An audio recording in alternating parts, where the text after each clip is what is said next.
ভাইয়ারা আপুরা আজকে একটি নতুন রেসিপি করব বন্ধুরা। চিংড়ি মাছের মালাইকারি।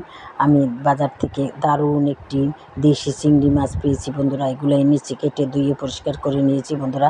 নারকেল একটা এনে আমি বেটে গরম পানি দিয়ে সামান্য হালকা গরম পানি করে দুধ বের করে নিয়েছি।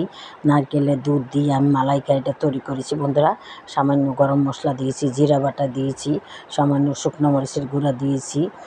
এগুলো দিয়ে আমি দারুণ মজা করে কষিয়ে আমি এই মালাইকারিটা তৈরি করেছি। সামান্য একটু চিনি দিয়েছি বন্ধুরা।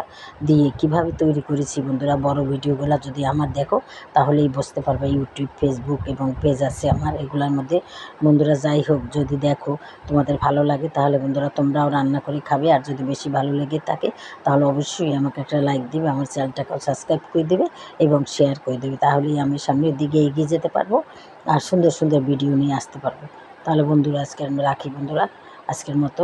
যে যেখানে থাকো ভালো থাকো। আসসালামু আলাইকুম, খুদা হাফেজ। যদি ভালো লাগে অবশ্যই আমাকে লাইক, শেয়ার এবং সাবস্ক্রাইব করবে।